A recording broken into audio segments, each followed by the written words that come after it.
Okay. Oh. Hello, everyone. All right.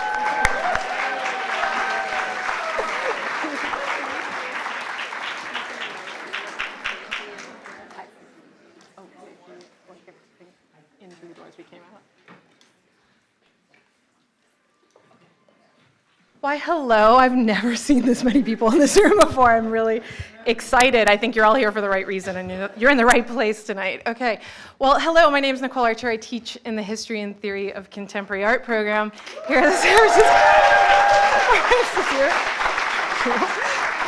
Well. Okay. And I have the great honor of welcoming you all. So, hello and welcome to the final lecture of the San Francisco Art Institute's Spring 2017 Graduate Lecture Series and the penultimate lecture in the Visiting Artist and Scholar Lecture Series. Before we get started, I have a few housekeeping notes and I have some thanks. So on the housekeeping tip, for those of you who have never been here before, please note that there are 2 accessible bathrooms located just outside the lecture hall, although good luck navigating these aisles. To my left, additional restrooms are also located back in the main building, although you will have to take stairs in order to reach them. Second, please note that if you need to leave during tonight's event, not only will you have to navigate many people who probably don't want that to happen, but if you have something that happens, please note that if you exit through this door, you're not going to be able to enter back through it. You're going to have to enter back through this door, so that door locks behind you. More importantly, I was just told to let you know that this is beyond maximum capacity, as you can tell, and I love that we've all agreed to sit in the aisles and be together with one another tonight, but please be kind to the people sitting next to you, be aware of the people sitting next to you, and in the unlikely and unfortunate event that something happens, is where I get to play air steward, you'll exit through the doors that you came in, so please be calm and respectful of one another in that case. Okay, does that cover all the safety issues that I think? Yeah, whoever won. Okay, all right. So now for the thanks. First and foremost, I want to thank SFAI's Graduate Studies and Public Programs staff who work year-round to make these 2 incredible speaker series happen. And in particular, I want to say thank you to Katie Hood-Morgan and Zaina Barake, who worked together to organize many of today's details. Always.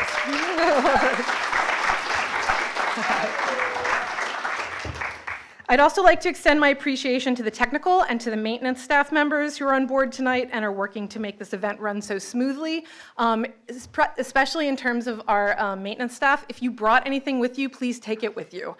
Don't leave any cups or little straws or anything for other people to have to pick up after you.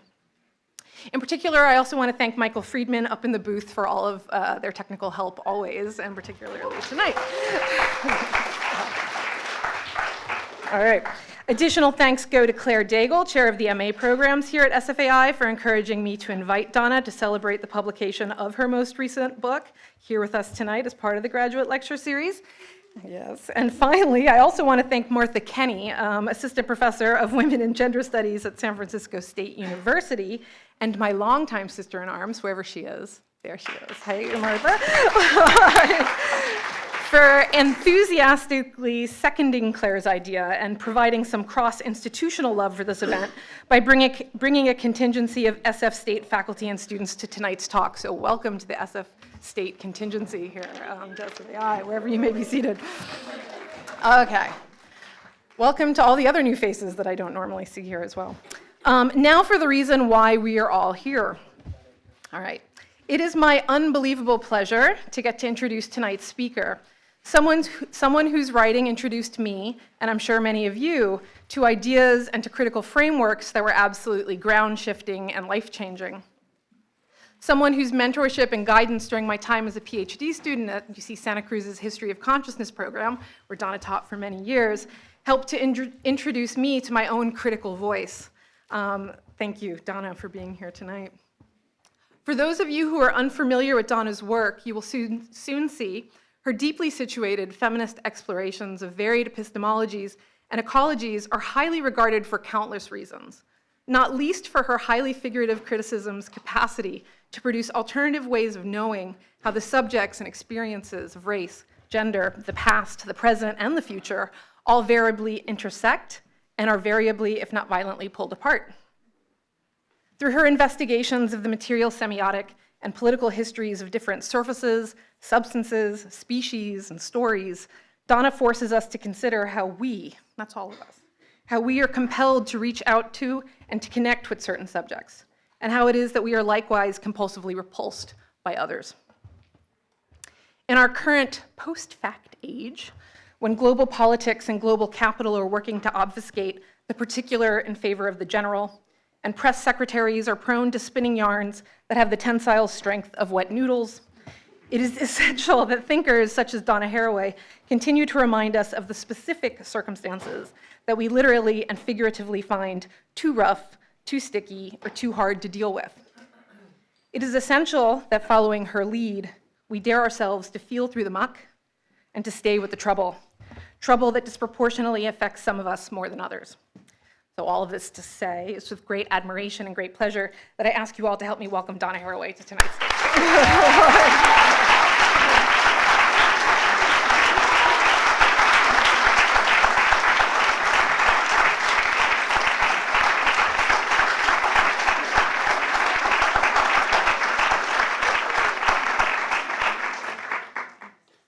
Thanks, Nicole. It's an extraordinary privilege and pleasure to be here and to be Nicole's guest, to be the guest of the San Francisco Art Institute and its people, its projects.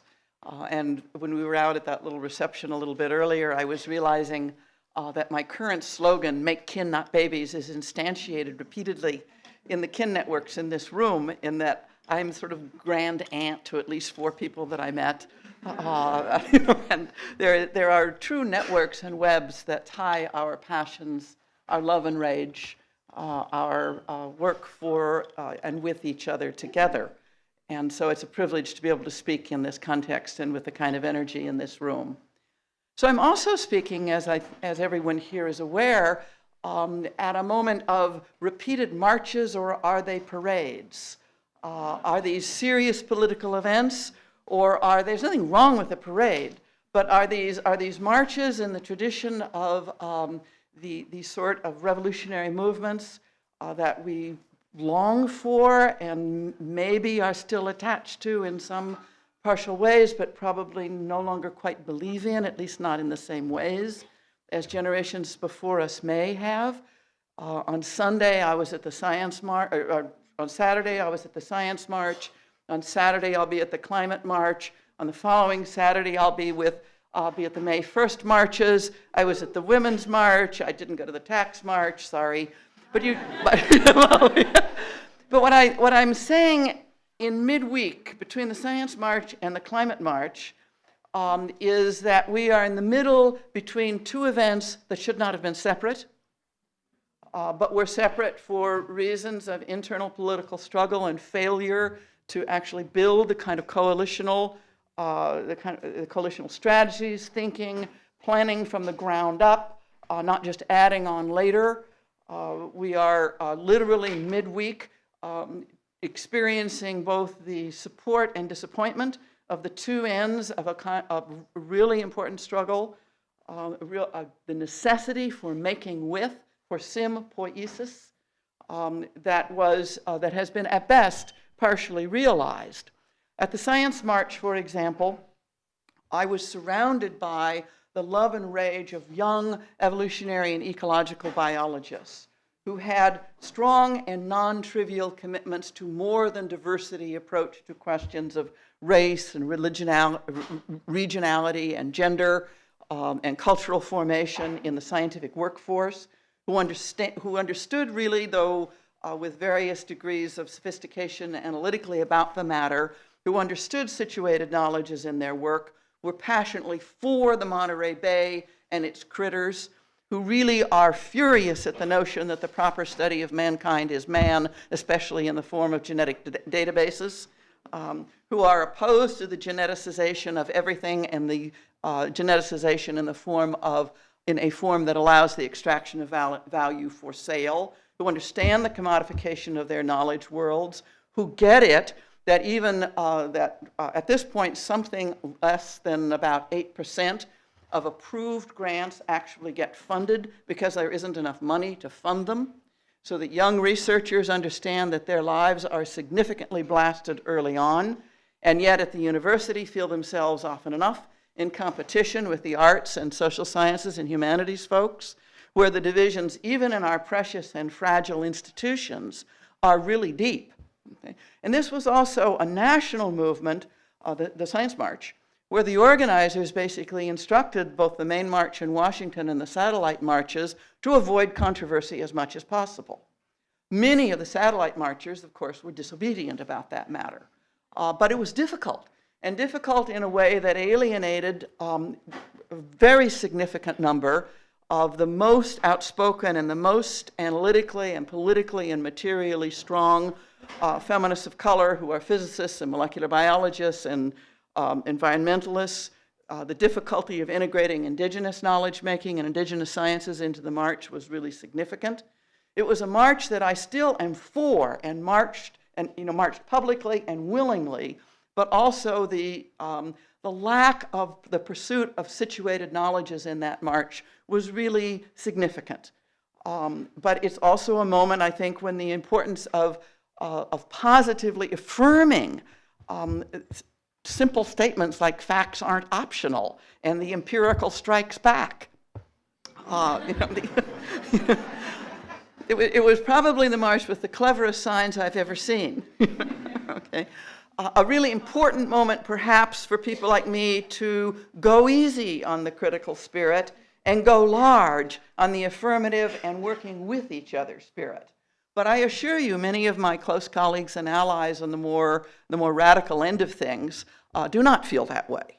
Similarly, next week at the Climate March, I'm acutely aware of the way climate change as an apparatus of knowledge making is dependent on giant databases and giant data sets and modeling apparatuses of the very kind that many of us in this room have been particularly critical of, say, in the military-industrial complex. That the kinds of entities that populate climate science are the entities that are realized through very interesting kinds of digital model making. Now, many of you as artists in this room probably also work in these same media to do your art practices. But the kinds of materialisms in digital apparatuses are still very poorly understood in a popular level, so that it becomes possible to claim that the objects of climate science aren't real, that they are merely the abstractions of data sets, which is not true. But the kind of reality, the kind of ability to move through the scale of time and space and through the specificities of materialisms, these kinds of skills and literacies among us are still underdeveloped.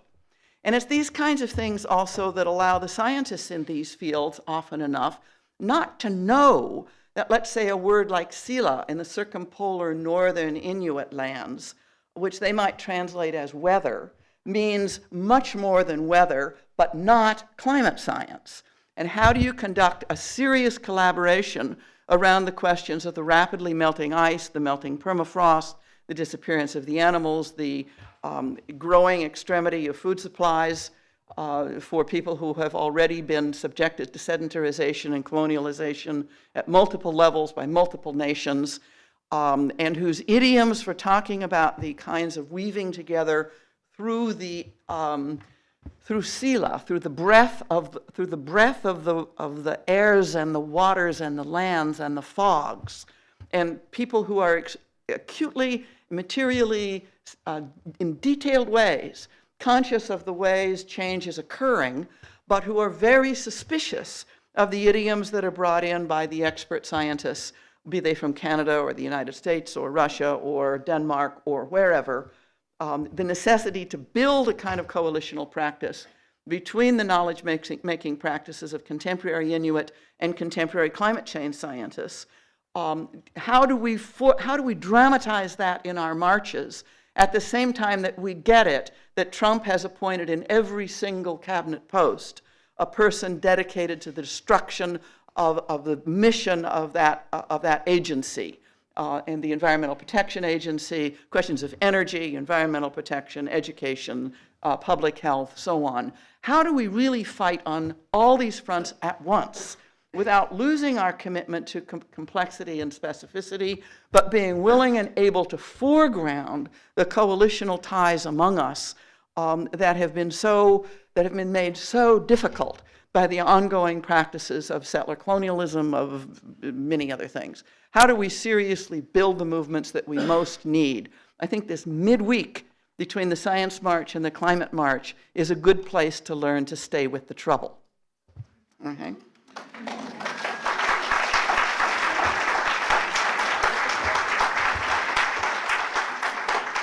So I actually want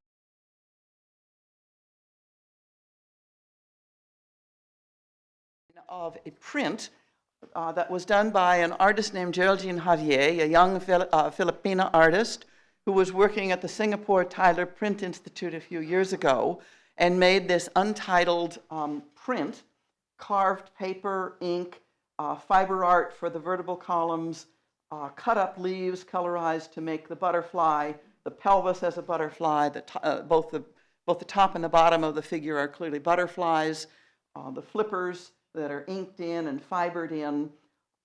This particularly disturbing and promising metamorphic, a creature undergoing a kind of metamorphosis in a kind of uncanny relationship to practices of living and dying, seemed to me the figure under which I wanted to write Staying with the Trouble, making kin in the Chthulucene. Now, trouble is an interesting word. It derives from a 13th century French verb meaning to stir up, to make cloudy, to disturb. We, all of us on Terra, live in disturbing times, mixed up times, troubling and turbid times. The task is to become capable with each other in all of our bumptious kinds of response, to become response able. Mixed up times are overflowing with both pain and joy, with vastly unjust patterns of pain and joy, with unnecessary killing of ongoingness, but also with necessary resurgence. The task is to make kin in lines of inventive connection as a practice of learning to live and die well with each other in a thick present. Our task is to make trouble, to stir up potent response to devastating events, as well as to settle troubled waters and rebuild quiet places. In urgent times, many of us are tempted to address trouble in terms of making an imagined future safe, of stopping something from happening that looms in the future, of clearing away the present and the past in order to make futures for coming generations. But staying with the trouble does not require such a relationship to times called the future. In fact, staying with the trouble requires learning to be truly present, not as a vanishing pivot between awful or Edenic pasts or apocalyptic or salvific futures, but as mortal critters entwined in myriad unfinished configurations of places, times, matters, meanings. Now, Chthulucene, like trouble, is also a simple word. It is a compound of two Greek roots, chthon and kainos, that together name a kind of template for learning to stay with the trouble of living and dying in responsibility on a damaged earth. Kainos means now, a time of beginnings, a time for ongoing, for freshness. Nothing in kainos must mean conventional past, presents, or futures. There is nothing in times of beginnings that insist on wiping out what has come before, or indeed wiping out what comes after. Kainos can be full of inheritances, of remembering, and full of comings, of nurturing what might still be. I hear kainos in the sense of thick, ongoing presence, with hyphae infusing all sorts of temporalities and materialities. Think Pleistocene, Holocene, Chthulucene. We will speak a little bit about Anthropocene, Capitalocene, Plantationocene, the kainos of these temporalities. Now, chthonic ones are beings of the earth, both ancient and up to the minute. I imagine chthonic ones as replete with tentacles, feelers, digits, cords, whiptails, spider legs, and very unruly hair. Chthonic ones romp in multi-critter humus, but have no truck with sky-gazing homo. Humicities, not humanities. Chthonic ones are monsters in the best sense. They demonstrate and perform the material meaningfulness of earth processes and critters. They also demonstrate and perform consequences. Chthonic ones are not safe. They have no truck with ideologues. They belong to no one. They writhe and luxuriate in manifold forms and manifold names in all the airs, waters, and places of earth. They make and unmake. They are made and unmade. They are who are. No wonder the world's great monotheisms in both religious and secular guises have tried again and again to exterminate the chthonic ones. The scandals of times called the Anthropocene and the Capitalocene are the latest and most dangerous of these exterminating forces. Living with and dying with each other potently in the Chthulucene can be a fierce reply to the dictates of both Anthropos and Capital. Now, kin is a wild category that all sorts of people do their best to domesticate.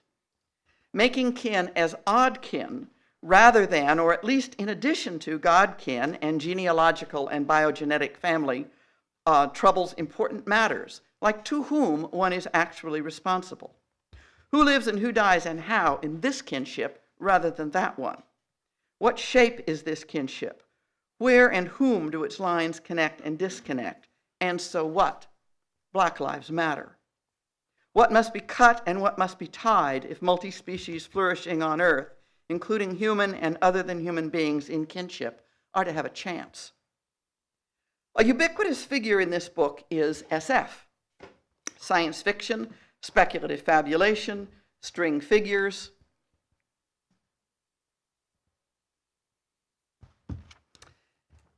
Science fact, so far. This reiterated list whirls and loops throughout the coming pages, in words and in visual practices, braiding me and my readers into beings and patterns at stake. Science fact and speculative fabulation need each other, and both need speculative feminism. I think of SF and string figures in a triple sense of figuring. First, promiscuously plucking out fibers in clotted and dense events and practices, I try to follow the threads where they lead in order to track them and find their tangles and patterns crucial for staying with the trouble in real and particular times and places. In that sense, SF is a method of tracing, of following a thread in the dark, in a dangerous true tale of adventure, where who lives and who dies and how might become clearer for cultivating multi-species justice. Not just environmental justice, but multi-species environmental justice, which includes people if we're lucky. Second, the string figure is not the tracking, but rather the actual thing, the pattern and assembly that solicits response, the thing that is not oneself, but with which one must go on. Third, string figuring is passing on and receiving, making and unmaking, picking up threads and dropping them. SF is practice and process. It is becoming with each other in surprising relays. It is a figure for ongoingness in the Chthulucene. It matters what stories tell stories. It matters what thoughts think thoughts. It matters what worlds worlds. It matters whether Sila is thought through climate science or climate science is thought through Sila, S-I-L-A. It matters if the two learn to think each other in such a way that both are mutated and open up the possibility of a robust response able present. It's that kind of it matters what thoughts think thoughts, what worlds worlds. That I am trying to write about. Okay. The book and the idea of staying with the trouble are especially impatient with two responses that I hear all too frequently to the horrors of the Anthropocene and the Capitalocene. The first is easy to describe and I think dismiss, namely a comic faith in techno-fixes, whether secular or religious. Technology will somehow come to the rescue of its naughty but very clever children, or what amounts to the same thing, God will come to the rescue of his disobedient but ever hopeful children. In the face of such touching silliness about techno-fixes or techno-apocalypses, sometimes it is hard to remember that it remains important to embrace situated technical projects and their people. They are not the enemy. They can do many important things for staying with the trouble and for making generative oddkin. The second response, harder to dismiss, is probably even more destructive, namely a position that the game is over. It's too late. There's no sense trying to make anything better. The sixth great extinction is already far advanced. The carbon already in the atmosphere is enough to raise the temperature 3 degrees or more. There's no way to turn around capitalism. It's too strong. There's simply no way. It's too strong. We're too weak. There's no sense trying to make anything any better, or at least no sense having any active trust in each other in working and playing for a resurgent world. Some scientists I know express this kind of bitter cynicism, even as they actually work very hard to make a positive difference, both for people and other critters. Some people who describe themselves as critical cultural theorists or political progressives express these ideas too. I think the odd coupling of actually working and playing for multi-species flourishing with tenacious energy and skill, while expressing an explicit game-over attitude that can and does discourage others, including students, is facilitated by various kinds of futurisms. One kind seems to imagine that only if things work do they matter. Or worse, only if what I and my fellow experts or political allies do work to fix things does anything matter. More generously, sometimes scientists and others who think, read, study, agitate, and care actually know too much, and it is too heavy. Or at least we think we know enough to reach the conclusion that life on Earth that includes human people in any tolerable way really is over, that the apocalypse is nigh. That attitude makes a great deal of sense in the midst of the Earth's sixth great extinction event and in the midst of engulfing wars, extractions, and immiserations of billions of people and other critters for something called profit or power, or for that matter, God. A game-over attitude imposes itself in the gale force winds of feeling, not just knowing, that human numbers are almost certain to reach well more than 11 billion people by 2100. They were about 2.2 billion when I was born in 1944. By the time I die, according to life insurance tables, if I get my actuarial due, there will be 8.5 living human people on this earth in one rich white woman's lifetime, and we don't ever even talk about it anymore because it's the third rail of progressive politics. We are afraid of the Malthusianism, afraid of the racism for excellent reasons. For one thing, they're not just past tense, they're very much present tense. But I think that the failure to talk about this matter is very similar to the failure of many kinds of believing Christians to be able to deal with the problem of climate change. It cuts too close to the core beliefs in the nature of the world to even talk about the problem. And anyone who does talk about it is quickly excluded as at best a heretic. I've been screamed at from audiences for saying that these things really matter, that in my lifetime we're talking about an increase of more than 6 billion people. Having breakfast with the person who screams is an extremely effective strategy of reopening lines of communication. You see what I mean. Okay. Okay, this figure represents, if we get to 2100, this figure represents a 9 billion person increase over 150 years from 1950 to 2100, with vastly unequal consequences for the poor and the rich, not to mention vastly unequal burdens imposed on the earth by the rich compared to the poor, and even worse consequences for non-humans almost everywhere. There are many other examples of dire realities. The great accelerations of the post-World War II era gouge their marks in Earth's rocks, waters, airs, and critters. There is a fine line between acknowledging the extent and seriousness of the troubles and succumbing to abstract futurism and its affects of sublime despair and its politics of sublime indifference. So this book argues and tries to perform that eschewing futurism, staying with the trouble, is both more serious and more lively, and indeed more fun. Staying with the trouble requires making oddkin. That is, we require each other in unexpected collaborations and combinations in hot compost piles. We become with each other or not at all. That kind of material semiotics is always situated someplace and not no place, entangled and worldly, this and not that. Alone in our separate kinds of expertise and experience, we know both too much and too little. And so we succumb to despair or to hope, and neither is a sensible materialist attitude. Neither despair nor hope is tuned to the senses, to mindful matter, to material semiotics, to mortal earthlings in thick co-presence. Neither hope nor despair knows how to teach us to play string figures with companion species. The last chapter of the book, the Camille stories, Children of Compost, does something that it's my first foray into actually trying to write science fiction, or SF, speculative feminism, speculative fabulation, science fact, so forth. This invitation to a collective speculative fabulation follows 5 generations of a symbiogenetic join of a human child and monarch butterflies along the many lines and nodes of these insects' migrations between Mexico and the United States and Canada. These lines trace socialities and materialities crucial to living and dying with critters on the edge of disappearance so that they might go on. Committed to nurturing capacities to respond, cultivating ways to render each other capable, the communities of compost appeared all over the world in the early 21st century on ruined lands and waters. These communities committed to help radically reduce human numbers over a few hundred years while developing practices of multi-species environmental justice of myriad kinds. Every new child had at least 3 human parents, and the pregnant parent exercised reproductive freedom in the choice of an animal symbiont for the child, a choice that ramified across the generations of all the species.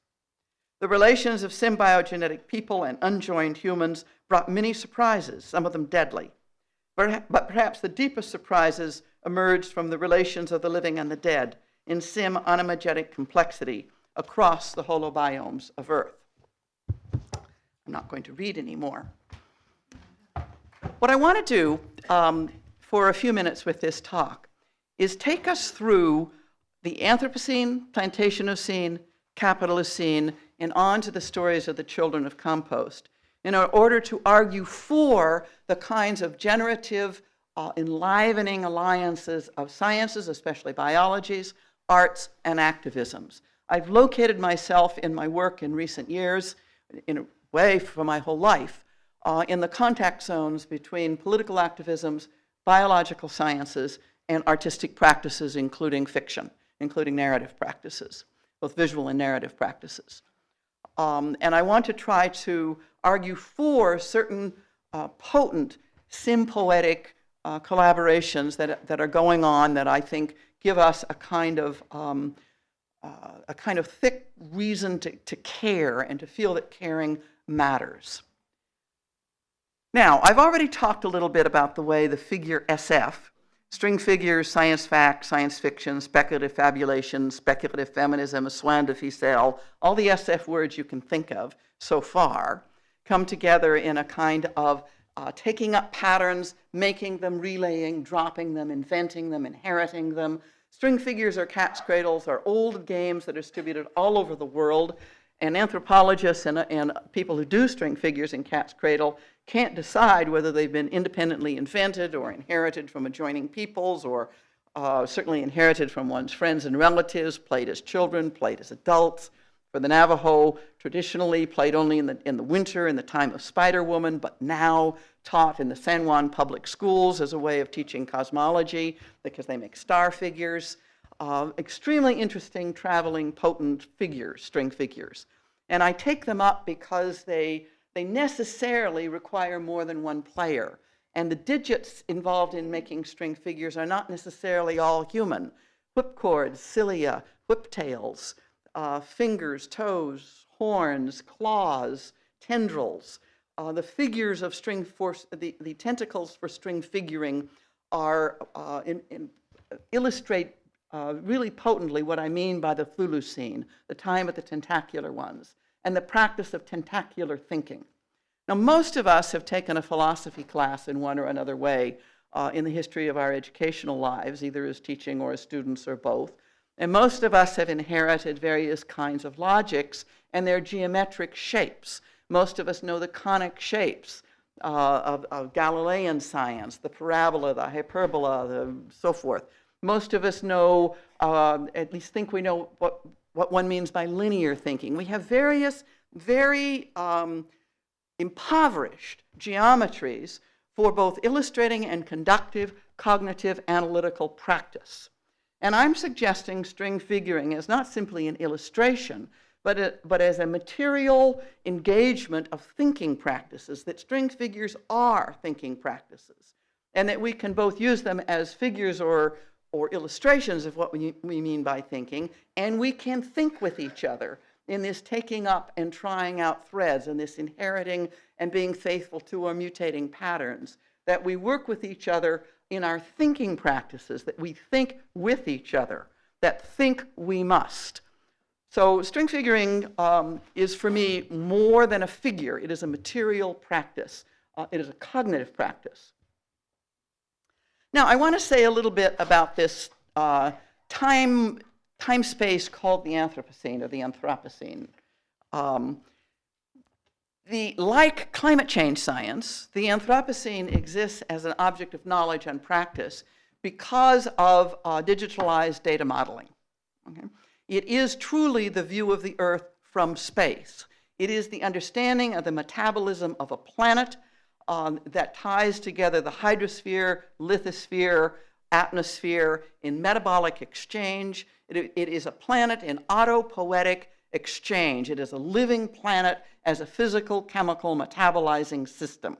It's the kind of object of knowledge that is brought together through the sciences of post-war II, through NASA, fundamentally, through the sciences of DARPA, NASA, through the modeling of the Earth from space.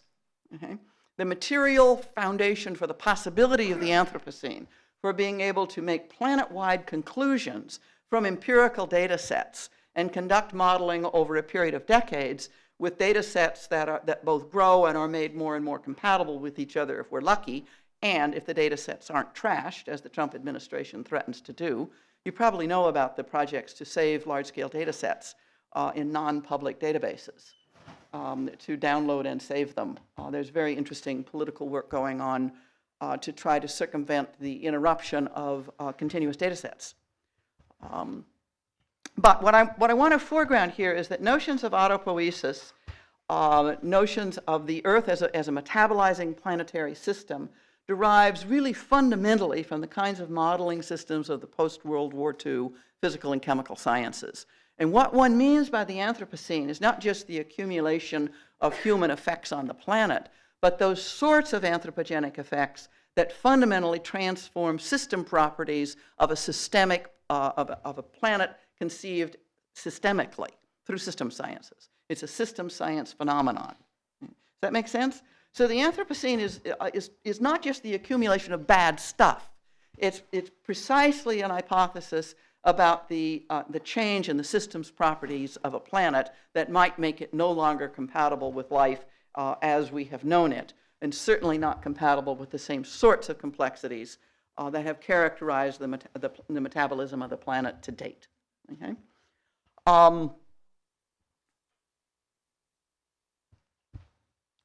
Both these pictures of Earth from satellites, as well as the painterly renditions of them, and the early illustrations by Lovelock of the feedback, of the positive feedback loops that characterize the metabolism of the planet, are the sorts of objects proper to the Anthropocene.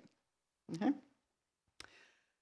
Now, whatever one thinks of the Anthropocene as a way of collecting up both knowledges and practices for both progressive and non-progressive goals, okay, both, clearly, perhaps the term Plantationocene should also be proposed to name where, when we are. One could define the Plantationocene as those systemic practices of producing radical simplification of previously both biodiverse and culturally diverse living systems, relocating them elsewhere and reconfiguring them in such a way as to produce forced life for extraction of value. And the Plantationocene is fundamentally about the radical simplification of complex living systems so as to be able to force ever more life for extraction of value. Okay? And surely the most potent icons of the Plantationocene, if one is looking at the Atlantic slave trade system, the triangle trade, and the introduction of sugar and slavery together, one could date the Plantationocene as a planet-wide phenomenon of radical simplification of both human lives and non-human lives embodied through the system of sugar slavery, beginning in, purposes of my story, beginning in Brazil, moving to the Caribbean, spreading. The Plantationocene, I think, is best known and best understood from that point of view. But the next picture on the same slide is of a contemporary palm oil plantation in Indonesia after the dense multi-species hardwood forest has been logged and destroyed by fire and replaced with monocrop oil palm, which can be used in carbon exchange calculations too. So that the radical simplification, forced life, forced productivity for extraction of value of a particular kind, including a kind of banking and accounting relationship to the productivity of the plants involved, the kinds of dislocations of ways of life of plants, microbes, animals, and people. The Plantationocene is far from over. In fact, one should argue that the most intense periods of the Plantationocene probably are post-World War II, with the technoscientifically promoted industrial agricultural systems and their labor systems. It's not a zero-sum game, and anyhow. How'd that happen? That's because I hit the wrong thing. Okay. Now, Capitalocene, the word is partially self-explanatory, except that what I want to foreground is that the Capitalocene is old, that the globalizing trade routes, that the globalizing systems of forced production and extraction and circulation predate what we consider modernity, that it's not just a story of Europe. It's one of the things that makes it possible for Kim Stanley Robinson to write Years of Rice and Salt, to mutate just a few things, and the players, the key players, relocate themselves geographically, because these kinds of circulations are very old. Most of us are particularly familiar with the idea of the Capitalocene in terms of the fossil fuel economy, in terms of the importance of the opening up of the Northwest Passage, the freeing melting of the ice that allows coal shipments, heavy coal shipments, approximately 50 years earlier than people thought those ice channels would open up. The technical ability and the political plans to extract every last single calorie of carbon out of the planet Earth, and if not burn it, at least invest in it. One of the arguments is that part of the purpose of these kinds of technical projects made possible by this kind of melting, is to produce the ongoing faith that value will be realized, that investment can continue, that the time scale of interest is like 5 or 10 years, to produce the effect of believing that it is still intelligent to invest in fossil fuel economies, even if these calories are never actually burned. Surely we see this going on in a particularly cynical way around coal right now. So the so-called third age of carbon, Michael Clare's term, is another way of defining the Capitalocene.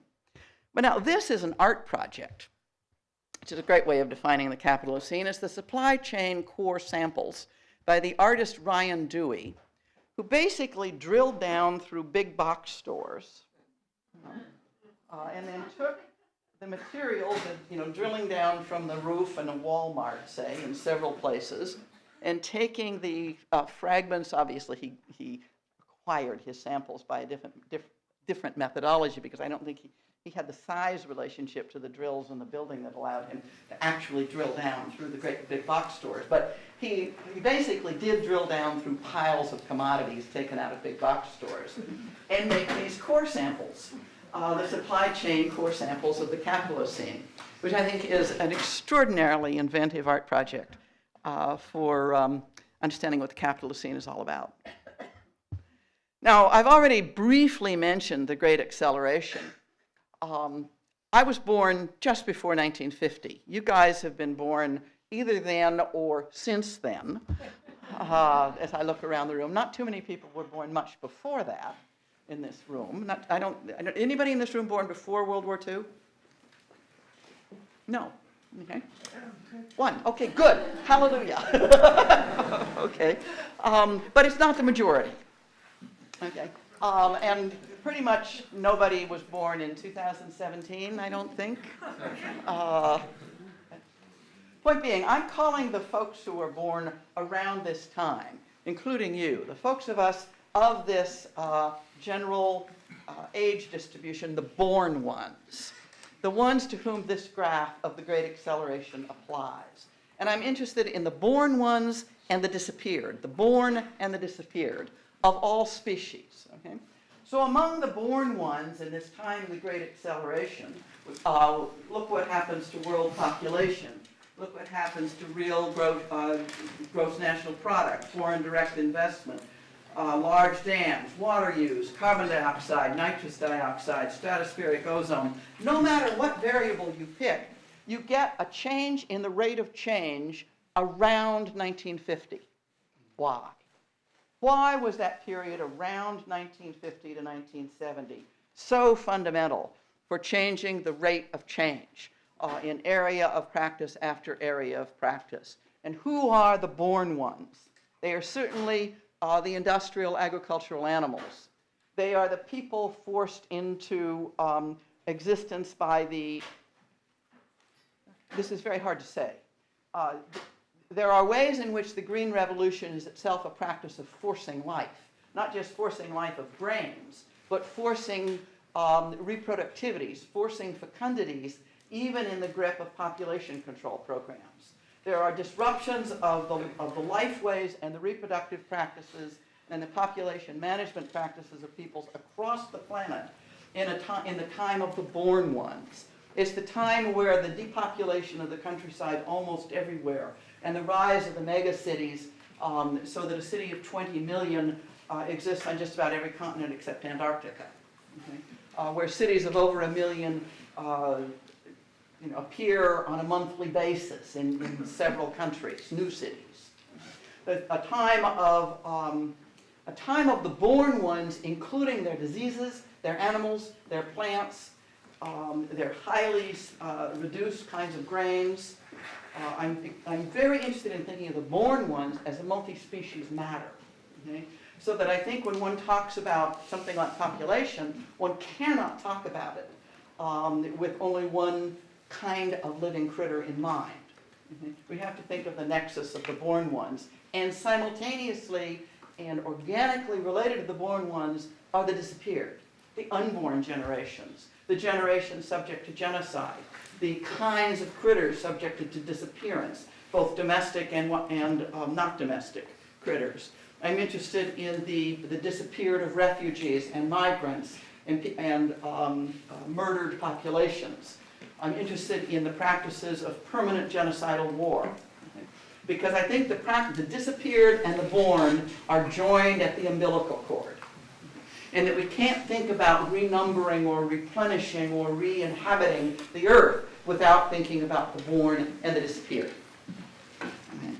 And my way of thinking about the born and the disappeared, I said I wasn't going to wander from the microphone, it turns out to be a lie, is partly through the tentacular ones, through the notion of the Chthulucene. Both an ancient Chthulucene that goes back to the Bronze Age, that goes back to these terracotta figures of about 600 before the current era. We've got there on your left, Potnia Theron, the mistress of animals and the mistress of bees, Melissa, the mistress of bees. By the way, Deborah, the judge in the Hebrew texts associated with bees, is tied to these ancient Mediterranean figures. Watch her Medusa-like character, her terrible face, her relationship with both the insects and the animals in these terracotta figures of Bronze Age Mediterranean culture, and then juxtapose them to Dr. Oud, and the planet of the Ood to the restored Ood. I owe this to Martha Kenney in particular. I'm a fan of Doctor Who. I'm a fan of Doctor Who, not Dr. Ood. I'm a fan of Doctor Who. And if you watch Doctor Who, you know that the Ood are a tentacular, a species with tentacular face, right?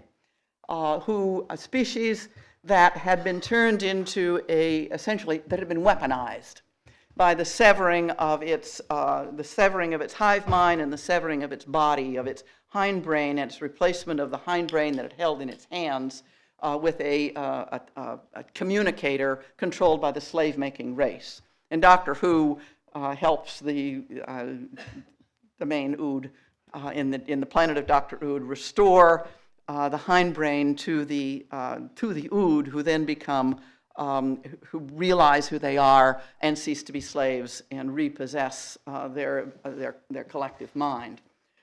Now, Medusa is the background figure for all of this. Medusa is a gorgon, the only mortal gorgon, the only one who dies. Athena hated her so much that she did a murder for hire. She sent Perseid out to kill her, took her head and put it on her shield. The lineages of the Greek gods, the legitimate lineages of the Greek gods could not tolerate the mortal gorgon, could not tolerate the Medusa figure who would not resolve into a genealogy that could be readily tamed within the redoings of the lineages of the gods. Medusa have 1,000 names. Medusa is tied to the Naga of the Indonesian, of the seas around Southeast Asia. Medusa is tied in some very interesting kinds of global travels with other tentacular ones. The deadliness of Medusa's snaky hair or snaky head, if the snakes are regarded as feelers in relation to which one must learn how to do a polite greeting. What would happen if the great warriors had learned to greet Medusa politely as opposed to sever her head? What if these are feelers and snakes at the same time? What if the rituals of greeting of the only mortal gorgon are exactly what were never practiced by the warriors of the origins of the patriarchal war state? Take that for what it's worth. I'm not sure I believe it. I like it, though. Okay, now this particular Medusa is made of the skin of an invertebrate that lives in the sand intertidal flats of Washington State. It's a geoduck that the students of Evergreen College dug out of the sand. It's about this big, okay, its neck. They skinned it, tanned the skin, and made this mask for me. This is not an innocent figure, guys. This mask hangs over my dining room table. Medusa of 1,000 names. I do believe, though, that she is the only tanned geoduck skin in the world. Now, the sciences of the Anthropocene also work not just in the system science way, but also particularly in their evolutionary biology trajectories through competition equations, through taking molecules, cells, organs, tissues, individuals, populations, species, nesting units like Russian dolls, and relating the pre-established units to each other through competition equations, usually with the mathematics of zero-sum games, not always. But units and relations are the stuff of the scientific practices of the modern synthesis and evolution, and it has been extremely powerful and brought genetics and Darwinism together, all kinds of really important things.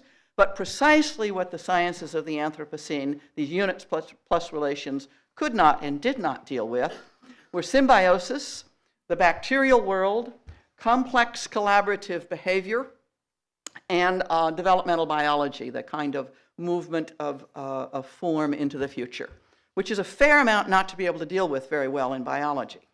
Okay?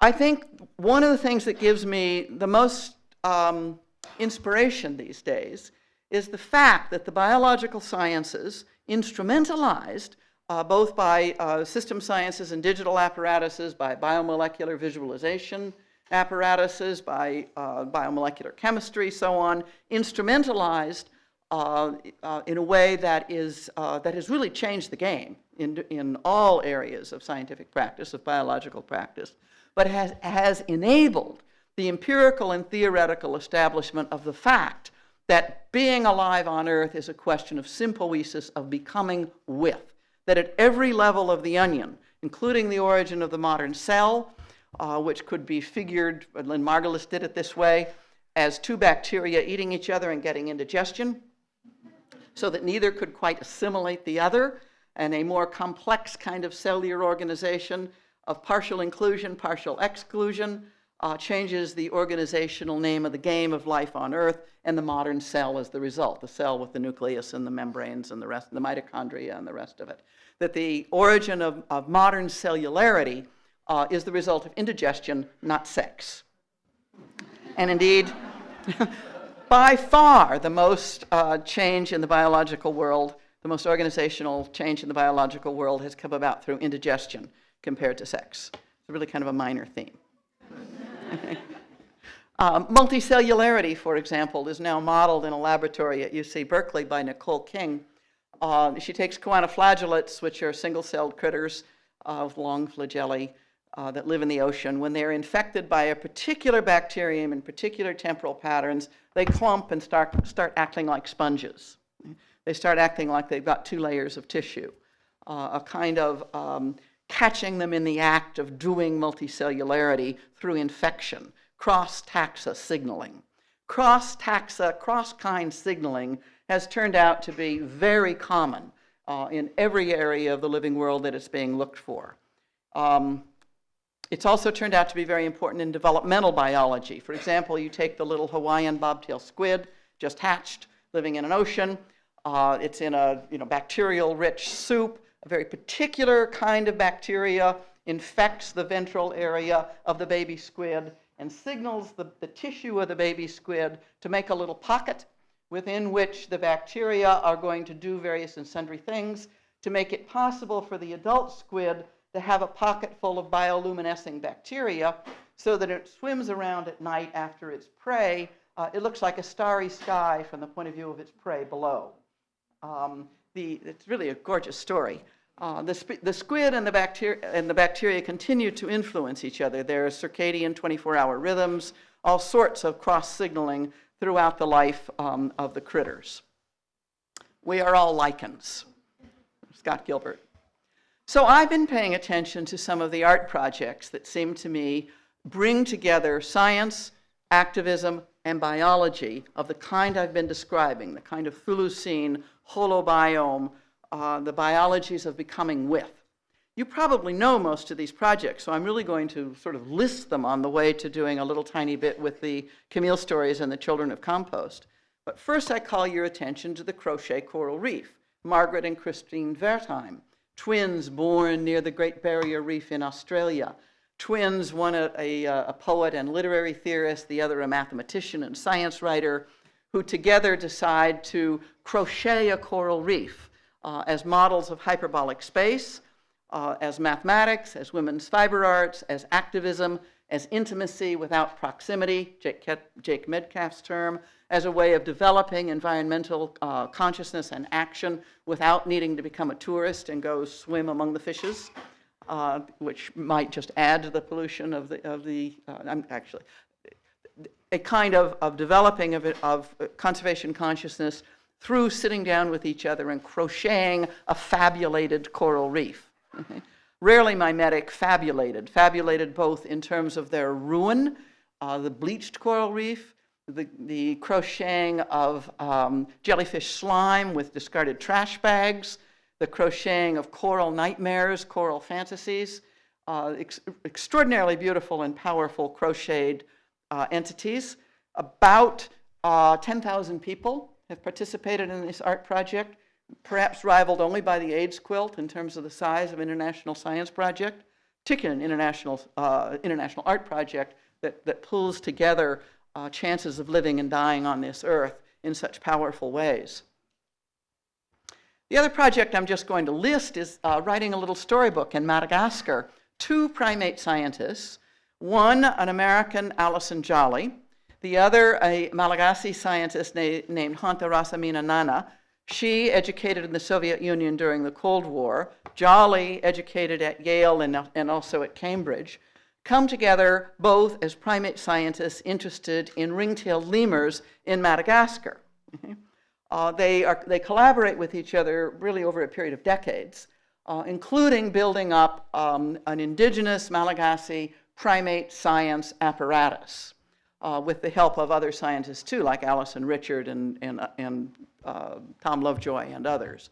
But the project that interests me most about the collaboration between Rasamina Nana and Jolly is the storybook project they took up for rural children on the island of Madagascar as they became more and more upset by the fact that rural kids, which is the bulk of the population, learn virtually nothing about the animals and plants of their own world. They're way more likely to learn about European ecologies, French ecologies in particular, than they are about Malagasy ecologies. So they, with the collaboration of an artist named Deborah Ross, they wrote 6 Bildungsroman, little coming-of-age stories for gutsy young lemurs of 6 different species going through various dangerous adventures on their way to becoming fully formed adult lemurs of their society. Quite wonderful stories illustrated in these wonderful washes by Deborah Ross. And the lemurs speak Malagasy to each other. And the subtitles are in various languages, English, Chinese, whatever. But the books are in Malagasy, and the lemurs speak Malagasy. And furthermore, even though they speak, they're not anthropomorphically conceived. They're actually conceived as real live animals, and in quite wonderful stories. They got the funding for several thousand of these books that were then made available to teachers and communities across the island in a project that I think brings together many of the themes I'm talking about. It's a small project. It's a storytelling project, but it takes a particular place seriously and tries to make a difference. How many of you have played the computer game Never Alone? A number. The population of world games on the Earth right now is small. As far as I know, it's still only 1. Though it will be many more. World games involve the collaboration particularly of indigenous peoples in control of their own narrative apparatus, storytelling apparatuses, stories, game maker experts both from the indigenous communities and elsewhere. And the goal of it is to tell stories that bring into the present. What good are old stories if they are not told, if there's no one to hear them? To bring the old stories into a living present in the languages, in this case of the Inuktitut, the Cook Inlet Tribal Council, which is a branch of the Inuit of the circumpolar north. The kids are used in the beta testing of the games. It's a full collaboration between the Cook Inlet Tribal Council and the community and the people of that community, and the Eline Eline Games to make a wonderful story about a young girl who faces a storm that threatens to wipe out her people and moves into and faces the storm with her Arctic fox helper, who dies in the course of the story and becomes a spirit helper, facing the storm and then coming back, a kind of traditional narrative shape of the hero goes out through matrix space, confronts the demon, comes back, brings back what has been found, but with mutations the mutations of that narrative apparatus that get my attention for the kind of unique collaboration of these kinds of world games. So I finish with the communities of compost, with making kin, not babies, with communities over a period of about 300 or 400 years, engaged in a process of living on ruined lands, both with people already there and building new communities, in a process of reinventing kin-making in a multi-species way, and the fundamental act of reproductive freedom for the pregnant one is the choice of an animal symbiont. One could do plants too, but I didn't in this story. And particularly an animal symbiont that is migratory and not likely to have a future. So that the goal of the kid who becomes the symbiont is to live a life to hold open space for the ongoingness of its symbiont. The human kid is modified genetically. The animal symbiont is not. The lines of sociality of the human being are thick and robust because these are cosmopolitan peoples in these communities of compost. The people fan out and make connections with each other in terms of the lines of care and needs of the species to which they are combined. So it's a very worldly people and a very multi-species cosmopolitan people. Now, in the second generation of the Camilles, who are responsible for these great swaths of migratory monarchs, the great eastern migration and the great western river of monarch migrations that we know in California. If you go down to the Monterey Bay in particular, I don't know if there are trees also around San Francisco that are overwintering trees for monarchs. There are, okay. The river of migrations on the Pacific coast and the great river of migrations on the east coast from central Mexico up through Canada that move up through the spring and summer, and then down through the fall, and overwinter in Michoacan and a little bit in Mexico, but in a very few trees, a few particular trees in Michoacan, a few particular fir and oak trees. Now, in the generation of Camille II, an important journey is undertaken by the 15-year-old young Camille II, just as she comes of age. She decided to keep the birth corporeality of femaleness with which she was born, or Z, but very much wanted a beard and had to wait to go on the journey to Michoacan until the beard implant was complete because it was made of the little stem cells, tentacular, basically tentacular implants of butterfly antennae that gave her a tentacular face of butterfly antennae, which was both seriously cool and also useful in the work of tasting and understanding the perceptual apparatus of the symbiont. Now, in Michoacan, Camille II arrived right around November 1st, right around the time of El Dia de los Muertos and El Dia de Todos Santos, and came to realize, knew in the abstract, but understood then in the flesh, that these are the days that the monarchs return as the souls of the returning ancestors, not representing the souls of the returning ancestors, but as the returning ancestors. Drop the souls of part. My Catholicism is shining through. The returning ancestors, and El Dia de los Muertos, the butterflies are the returning adult ancestors, and the returning bees on El Dia de Todos Santos are the returning dead children. So that both Mexican scientists from Mexico City, as well as from Michoacan and other areas, fully cognizant of working in symbiogenesis, the biological apparatuses of modern biological science, were as unable to incorporate the sim-animogenic practices of the fiestas around November 1st and 2nd, as were the Anglo and other actors of the Eastern Seaboard. This particular Camille was Anglo. And not all the Camilles were. So that one of the first things that Camille II had to understand was that symbiogenesis and sim-animogenesis are not the same thing, and a robust contact zone remains to be forged.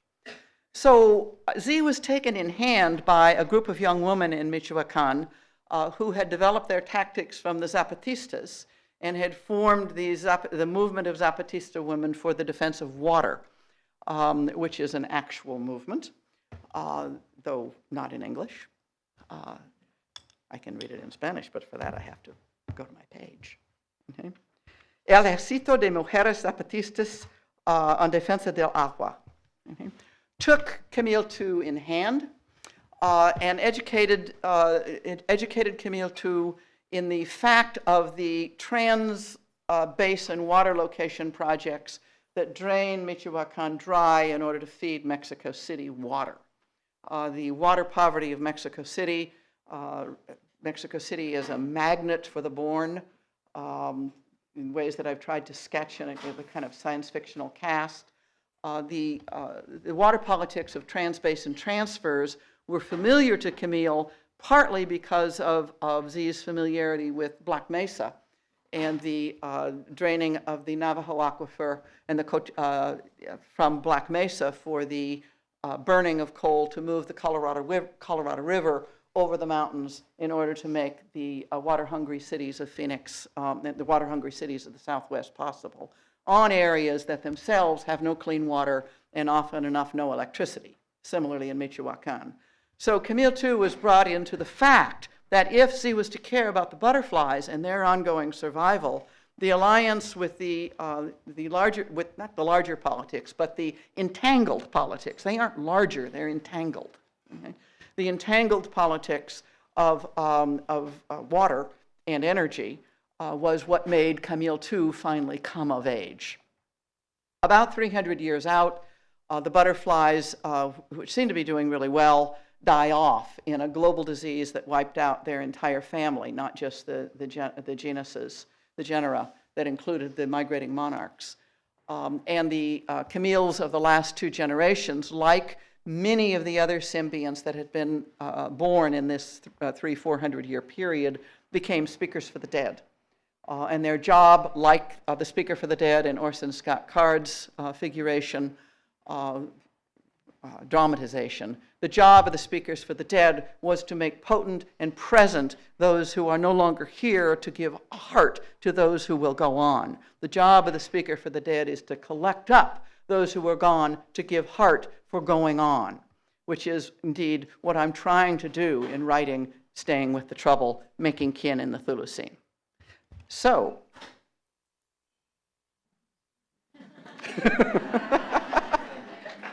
thank you.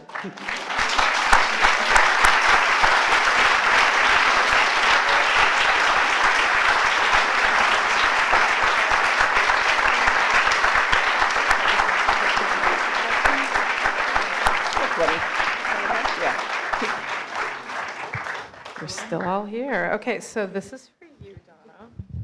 It's very hot, and if people want to escape, warm. you There's a won't lot of hurt my bodies in feelings. there. So we have 15 minutes for questions. I was going to pass the mic, but I honestly don't think I can make my way around the aisles. So if people can speak very loudly, it looks like you have your first contestant right over there. Okay, so go for it. I actually have two questions. One should be pretty simple, and the other one's more speculative. The first one is the Cthulucene definitely made me think of H.P. Lovecraft, and I wondered if why you didn't mention H.P. Lovecraft, as it seemed to fit into your motif. And then I can wait for you and then ask the second question, if that's okay? Yeah, well, note I didn't pronounce it Cthulucene, but Thulucene, and went to the phonic, not to Cthulhu. And that, I haven't read Lovecraft's Cthulhu stories, but of course I know about them. And I'm sure that somewhere churning in my unconscious, his Cthulhu was there when the word Thulucene presented itself to me, but it didn't become conscious to me until friends who said, what? That's Lovecraft. And I said, no, it's not. It's not Lovecraft. It's the chthonic ones. It's Medusa. It's the Gorgons. And they said, well, sorry, there's a little priority here, or at least there's another writer here who has figured this differently. The Thulucene, as I'm performing it and proposing it, has pretty much nothing to do with the patriarchal monster god of the underworld that Lovecraft writes about. But the patriarchal monster god of the underworld is nothing but a patriarchal monster god of the underworld, and I am told, and I promise you I will read this sometime soon, is more interesting than that. And there are, among other things, great Cthulhu dolls, and a Cthulhu berry pie, all kinds of really good things. But the answer is that I am really going for CHTH phonic for the ones of the earth, not for the monsters of the patriarchal monsters. And then my second question was, I've been interested in the Younger Dryas extinction events, from 11,600 years ago, and that put pressure on human societies to the extent that shortly after, they created monumental artwork, things that were meant to last. And I sometimes find it curious that that in a time of uncertainty in terms of, there could be an apocalyptic event, you get these ideas of great starvation, that what would our culture have actually last for a population that would survive? And I didn't hear that much. for a population that would actually survive the event or series of events.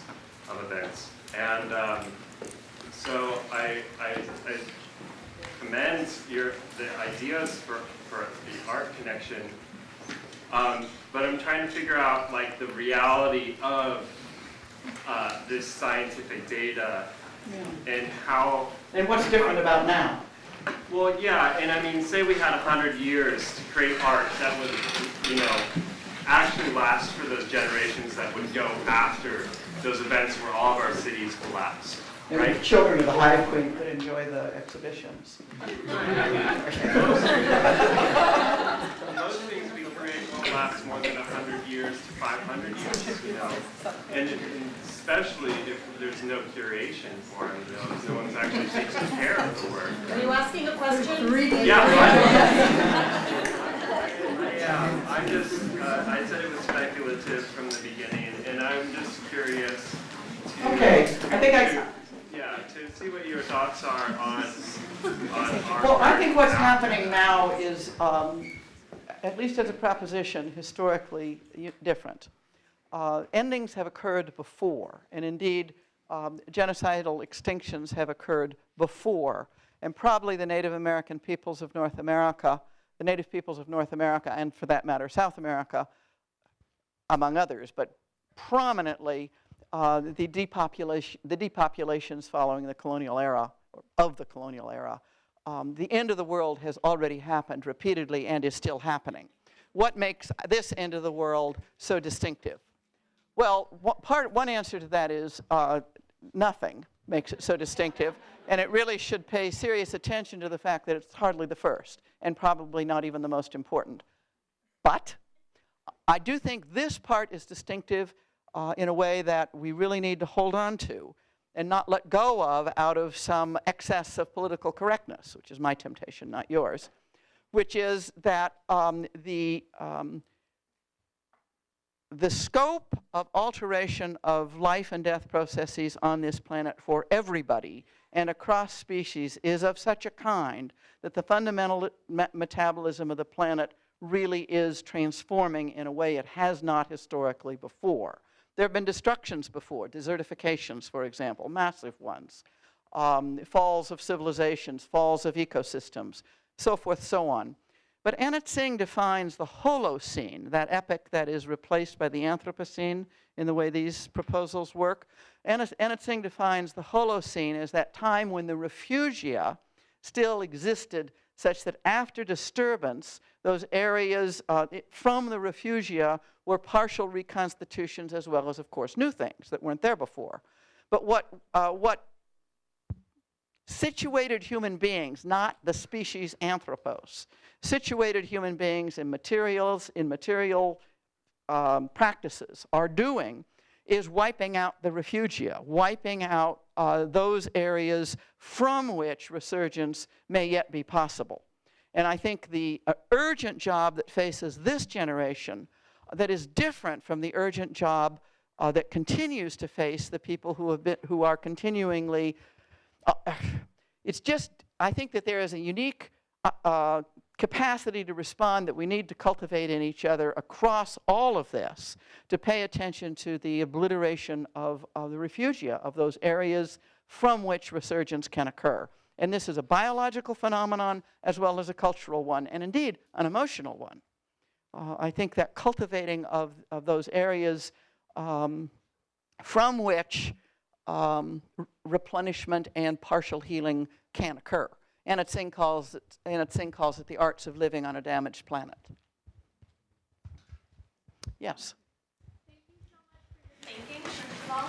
I'm a molecular biologist and microbial ecologist at Berkeley, and it's been occurring to me more and more that survival of the fittest is bullshit, and it sort of legitimizes capitalism, blah, blah, blah. And I would just love to hear your thoughts on that and your thoughts on other theories and movements in the future.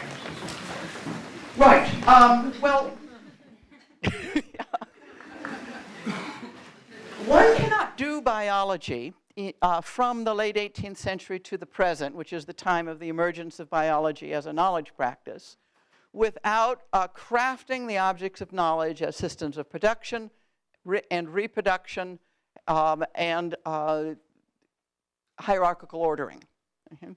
So the systems of labor and systems of reproduction, for example, if you want to study a coral reef, you study it in terms of its life tables, its settlement rates, its sub-patterns of population productivity, of population decline, and so, you know, the frequencies of settlement of certain kinds of larvae on certain kinds of surfaces, competition for resources, a bald spot opens up and becomes available for settlement. Which kinds of competitive apparatuses will allow which kinds of critters to claim that naked space, so forth, so on.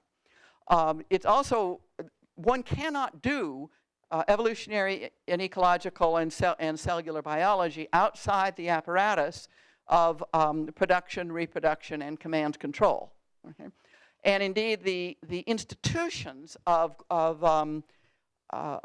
global modernity, of global economic modernity, like the life insurance company, the Metropolitan Life Insurance Company of New York, the personnel of the Metropolitan Life Insurance Company and of the School of Hygiene and Public Health at Johns Hopkins that developed the competition equations for studying modern populations, it's the same man. And there's not a scandal. It's that the world, the material world is both made and understood and performed as the systems of production and reproduction. Now, is it a lie? No. Is it unreal? No. Is it necessary? No. Okay. But it can't just be changed by wishing it away. And a great deal has been achieved within these apparatuses that I, for one, am not at all willing to let go of. For example, I'm working with a biologist right now in this thing we're calling the Tree Snail Manifesto, which is about the Pacific Island tree snails and their trees and their people and the whole thing. There's no way to be for the Pacific Island tree snails and their companions, including their people, without understanding population structure, recruitment, birth rates, that they only have, you know, that it takes them 5 years to have a baby, and then they only have 1 or 2 a year, and so on and so on. There's no way to do it. There's no way to be for the tree snails outside that apparatus. So what about that apparatus bothers me? Well, it's obvious that it bothers me because it's fundamentally a capitalist science, but that's cheap.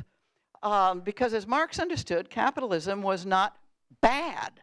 I mean, I think one goes back to some of our best writers. Going back to Marx, who does the analysis of capital, he's extremely interested in as the best of worlds, the worst of worlds, the kind of Dickens moment.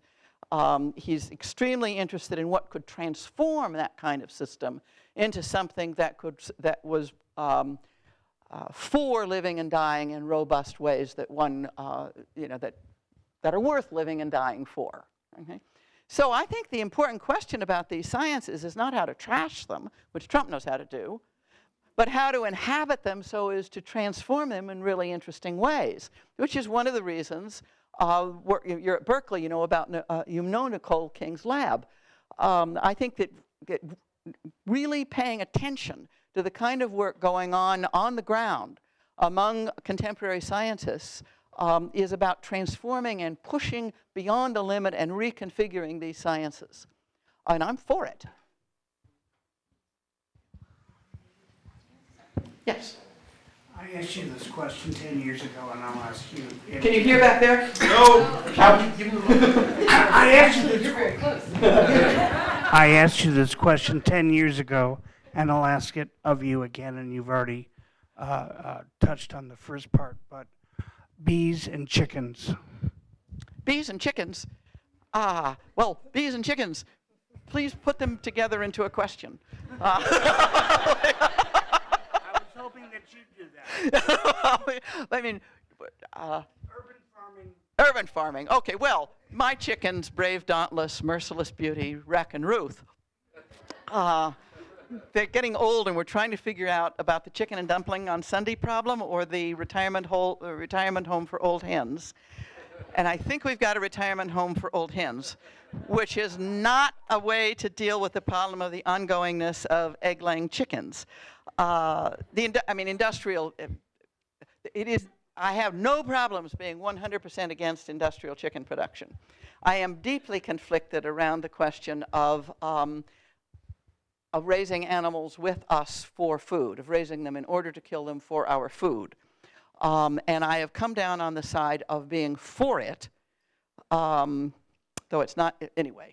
The bees the same way. The bees, I was telling Nicole beforehand, before this lecture, about a project I really like, which is a young activist in Portland who is building corridors for native pollinators and teaching people to plant the kinds of plants along strips of vacant lot in their yards, along roadways, so forth, that produce the kinds of plant continuities that the hundreds of endemic native pollinators need in order to continue their populations, because we are basically living in a civilization of simplification and fragmentation and in cutting of corridors. Trump's Wall is a fabulous example of a monumental fantasy actual project of cutting corridors.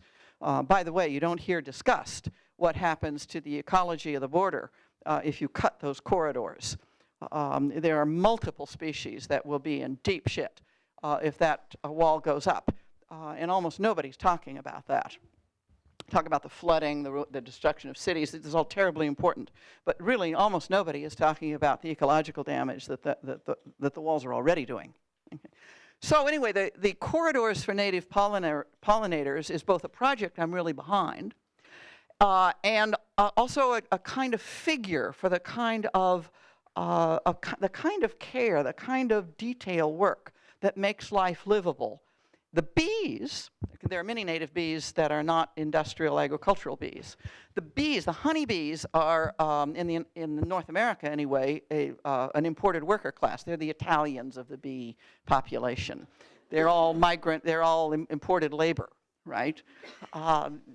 This project is not about the honeybees, whose ecological problems are very different and really have to do with with addressing the problems of industrial agriculture. So that honeybees and the native pollinators require a different kind of careful, attentive, materialist, artistic, semiotic practice. And those projects are allied or alliable with each other, but we need to think with a kind of detail about the worlds we're living in. One more. Oh, what's your take on Starbucks wrecking the Amazon to make more coffee we can all drink? Well, it's kind of easy to be against wrecking the Amazon so that we can drink more coffee. Put that way. Am I against coffee? No. On the other hand, I taught a whole course in science and politics where the students are walking past this little coffee shop for an 8 o'clock class, and we were buying coffee and croissants, and we run the whole class by thinking about butter and flour and sugar and coffee and chocolate, and we really didn't need to think about anything else because the whole production of the modern world was involved in getting our croissant and coffee before the lecture. That was before Starbucks. Okay, I think okay. Encourage artists to embrace more science. Yeah, learn it.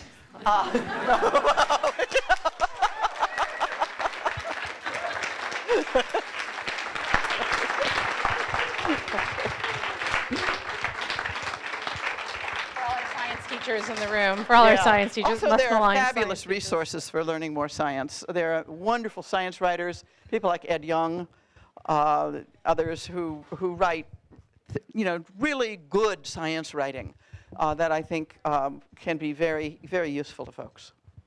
I want to thank Donna. I want to thank everyone in this room. Go outside where it's cooler.